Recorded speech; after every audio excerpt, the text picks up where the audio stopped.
Hello and welcome to this edition of Chuck's Culture Channel. My guest this time around is Lianne Marie Dobbs.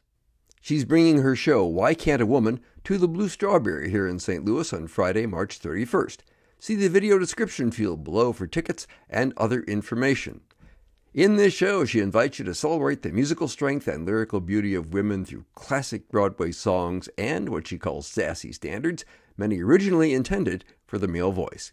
That includes Something's Coming, How to Handle a Woman, and I've Grown Accustomed to Her Face, all bookended by humorous and thought-provoking insights from celebrated feminists from her large bookshelf. If you want to get some idea of what it looks and sounds like, check out this promotional video clip. This girl needs a break. Tonight I'm gonna take the chance to get on the town. I don't need romance, I only wanna dance. I'm gonna let my hair hang down. The best thing about being a woman, I got a lot of favorite things, is the prerogative to have a little fun.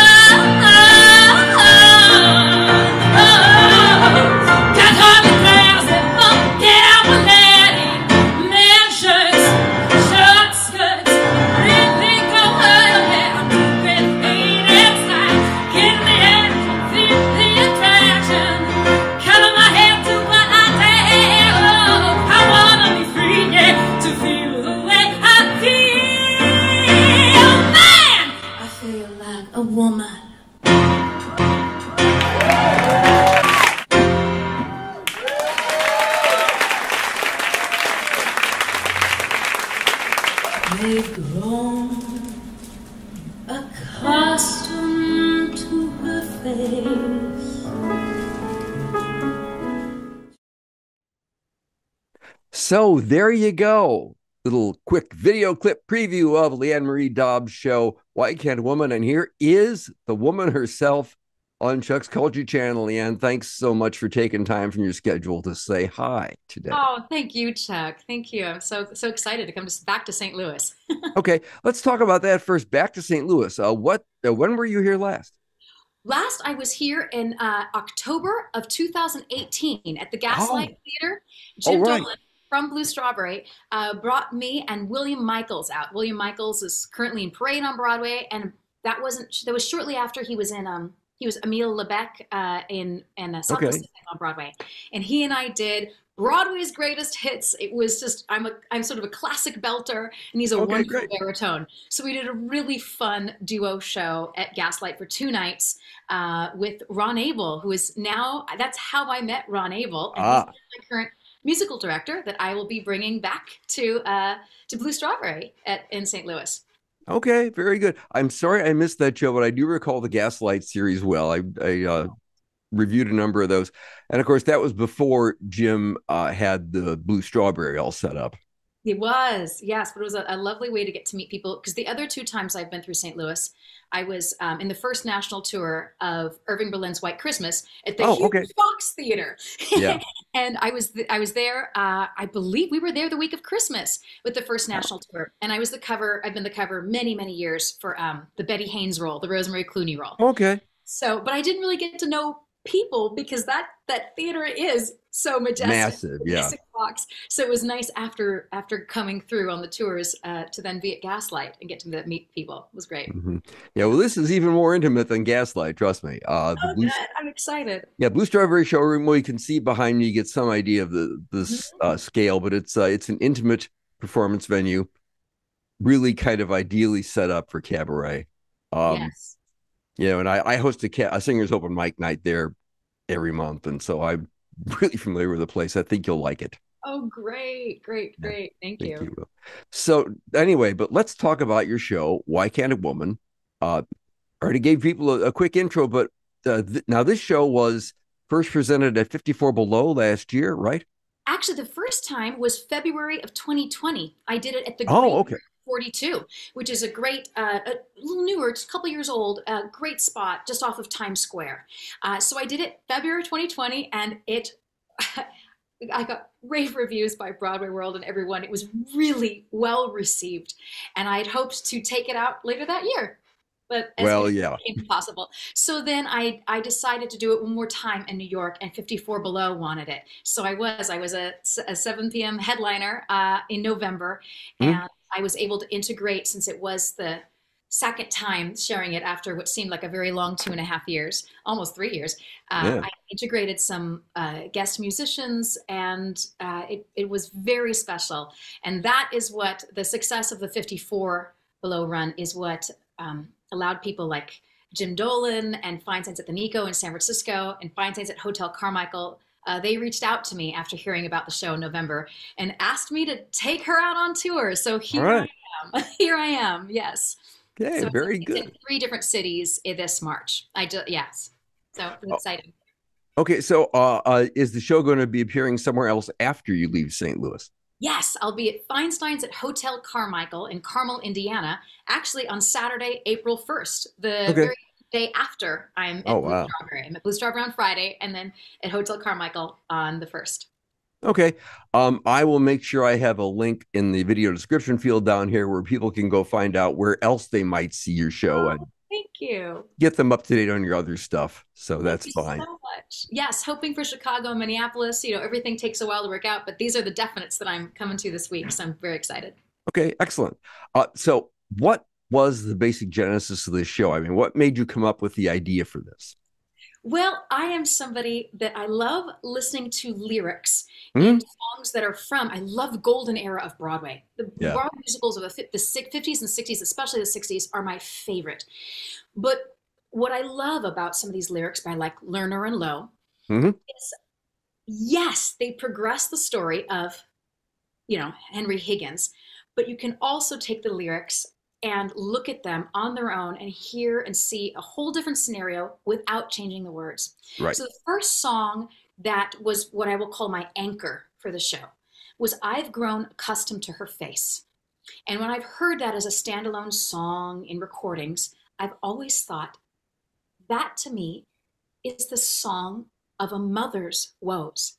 When her daughter, don't know Ah, how it happened, suddenly she's 18, and I'm not going to hear her say good morning every day. I'm not going to get to hear about her day, that the sound of her feet, the laughter. I really think that song has for me always captured that. And I spoke to Ron Abel about it, and I said, okay, so this is the scenario that I have heard this song, and his eyes lit up. And then we started figuring out how the song sounded in his hands and with the chords, if hmm. that's the scenario of a mother. And then the other song that was my second anchor before, I think now it's 16 songs, was Something's Coming. And From West Side Story, yeah. from West Side Story. And that's Tony. I'm sorry, Tony just knows he's going to get some that night. That's what. But if you really look at the lyrics, if it's a female singing it, a female who really wants to do something with her life, then you start noticing things like it's there, but it's just out of reach. It's around the corner, as if it's Hmm. just beyond grasp. So for me, that's a female perspective. Female that wants a career, and it's just, why does it have to be just that much to her? But it's going to happen. It Right. will. Will it be? Yes, it will. So those are my two anchors, Chuck. And Got I it. want to figure out how to drop people into these scenarios without lecturing. I love cabaret, but I do not want to give anybody a lecture over 2 martinis. That is not my goal. I want to have fun. I want to have fun as an audience member. I want to have fun with my friends on stage. Excellent. So I was sitting on my couch going, how do I help just drop people into this scenario without lecturing? And if they're with me, great. And if they're not, oh, they're going to hear a fabulous song. And I have Okay. a huge wall of books in the other room. And they're books that have traveled with me. I used to live in San Francisco. I loved used bookstores. I have so many used books. And I was looking at the bindings, and I was like, there's Charlotte Bronte. There's Michelle Obama. There's Gloria Steinem. There's all of these female authors. And I went, oh, they're going to help me. So I talk about my love for books, being a very awkward girl that just had a few friends, but they were sassy and strong and outspoken and smart, and what it was to get inspired by authors and by these brave heroines in these books. And so some of the stories about me, some of them I just give one quote from a book, one sentence from Jane Eyre, and you kind of understand where I'm coming from with Something's Coming. Okay. So, Very. Yeah, this is great. I mean, this is exactly what they teach you to do in cabaret workshops, which I've taken several of. oh, It's fabulous. yeah. Well, I've been to the St. Louis Cabaret Conference several times, and uh, the primary thing is to have what I think Lino Catracos called it the movie in your mind. The Yes, yes, what the song means to you, and it may not have anything to do with what the song meant originally in its original context. exactly, Yeah, Chet. Exactly. and this is exactly what you're doing here. That's what I'm hearing. Yes, thank you, thank you. I love it, and I think the show has a really, really fun arc. So there are some like aha moments, like I mentioned with I've grown accustomed to her face and Something's Coming, but then there's some sassy songs near the end that were written for Pearl Bailey that were cut. That Oh, it's a woman's prerogative to change her mind. So that was written for a female. A lot of them I'm flipping the perspective, hmm but some of them I'm just celebrating another hat we wear, you know. So it's a very fun show, and I'm thrilled at how it's been received. And as you can tell, I'm a very animated yes. performer. Now, I never so, would have guessed that. You're so retiring and shy there. I never would have put that right. together. I'm a very animated performer, and but I do love the living room aspect of cabaret, and I do let people in both on with what's inspired me as Mhm. well as what just the irony and things that make me laugh. And I think I found that people have really enjoyed when I talk truly about how hard school was for me in middle school, and then pull out a book that I hid that helped me forget the horrors of middle school each day. I was made fun of so much in middle school. Oh, I think it's really nice because I see everybody, every show, they go, who didn't hate middle school? And that's really fun. yeah. I didn't either. I didn't like it either. Oh, it's awful. Your bodies are changing. It's of course it's the perfect time for everybody to get braces. I mean, yeah, let's do that to a 12-year-old. Perfect time. Oh my gosh, it's awful. Yeah. Anyway, but it is so yes, the male songs are the anchor, but it's a fun way to look at how the lyrics have a richer narrative when you look at them from a female perspective, I think. Yeah, Yeah. yeah. I take would I be safe in assuming that reading lyrics is on your bookshelf somewhere? That Oh, book? yeah, yeah, Yeah. It's a great book. But yeah, that's that, and this is what cabaret is all about. thank you. So and the other part, what cabaret is all about, of course, is having custom arrangements that suit your voice and personality. I think Yeah. maybe it was Lena who said this too, but she said those are like a custom tailored suit. You can take Yes, what's off the rack, or you can have a custom tailored suit, and it'll display you better. And it sounds like you've got that too.